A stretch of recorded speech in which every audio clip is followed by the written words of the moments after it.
Hi friends, ನಾನಿವತ್ತು ಮಾಡ್ತಾ ಇರೋ ರೆಸಿಪಿ ಬಂದು ಮೊಟ್ಟೆ ಬೋಂಡ. ಇಲ್ಲಿ ಕಡಲೆ ಹಿಟ್ಟು, ಉಪ್ಪು, ಖಾರ ಇದ್ದರೆ ಸಾಕು. ಬೇಯಿಸಿರೋ ಮೊಟ್ಟೆ ಒಂದು ಇಟ್ಕೊಬೇಕು. ಸೊ ಇಲ್ಲಿ ನಾನು ಕಡಲೆ ಹಿಟ್ಟು, ಉಪ್ಪು, ಖಾರ ರುಚಿಗೆ ತಕ್ಕಷ್ಟು ಹಾಕ್ಕೊಂಡು ಚೆನ್ನಾಗಿ ಮಿಕ್ಸ್ ಮಾಡಿಕೊಂಡು ಒಂದು ಪೇಸ್ಟ್ ಥರ ಮಾಡ್ಕೊಳ್ತಾ ಇದ್ದೀನಿ. ಖಾರ ಜಾಸ್ತಿ ತಿಂತೀನಿ ಅಂತ ಹೇಳಿದ್ರೆ ಖಾರದ ಪುಡಿನ ಜಾಸ್ತಿ ಹಾಕ್ಕೊಳ್ಳಿ. ಇದಾದ ನಂತರ ಇದಕ್ಕೆ ಬೇಕಿಂಗ್ ಸೋಡಾ, ಇದು ಮೇನ್ ಇಂಗ್ರೀಡಿಯೆಂಟು, ಜಾಸ್ತಿ ಅಲ್ಲ, ಸ್ವಲ್ಪ ಒಂದು ಚಿಟಿಕೆ ಬೇಕಿಂಗ್ ಸೋಡಾನ ಹಾಕ್ಕೊಂಡು ಚೆನ್ನಾಗಿ ಮಿಕ್ಸ್ ಮಾಡ್ಕೊಳ್ಳಿ.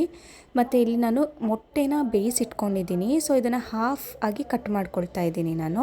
ಸೊ ಈಗ ಅದಕ್ಕೆ ಚೆನ್ನಾಗಿ ಪೇಸ್ಟ್ ಮಾಡಿಟ್ಕೊಂಡಿರೋಂಥದ್ದನ್ನ ಅಪ್ಲೈ ಮಾಡಿಬಿಟ್ಟು ನಾನು ಬಾಣಲಿಗೆ ಕಾದಿರೋ ಎಣ್ಣೆನ ಇಟ್ಕೊಂಡಿದ್ದೀನಿ. ಸೊ ಇವಾಗ ನಾನು ಎಣ್ಣೆ ಒಳಗೆ ಎಲ್ಲನೂ ಹಾಕೋತಾ ಇದ್ದೀನಿ.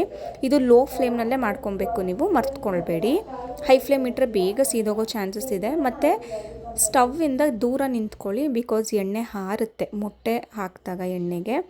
ಸೊ ಫೈನಲಿ ಯಾರಾದರೂ ಮನೆಗೆ ನೆಂಟರು ಬಂದರೆ 10 ಮಿನಿಟ್ಸ್ನಲ್ಲಿ ಮೊಟ್ಟೆ ಕಡಲೆ ಹಿಟ್ಟು ಇದ್ದರೆ ಸಾಕು, ಬೇಗ ಮಾಡ್ಕೊಂಬಿಡ್ಬೋದು. ಬೇಯಿಸಿಟ್ಕೊಂಡು ಬಿಟ್ಟರೆ ಸಾಕು, ಒಂದು 15-20 ನಿಮಿಷದೊಳಗೆ ಆಗಿಬಿಡುತ್ತೆ. ನೋಡಿ ಎಷ್ಟು ಕ್ರಿಸ್ಪಿಯಾಗಿ ಚೆನ್ನಾಗಿ ಬಂದಿದೆ. ನೀವು ಟ್ರೈ ಮಾಡಿ ಹೇಗಿತ್ತು ಅಂತ ನಂಗೆ ಹೇಳಿ.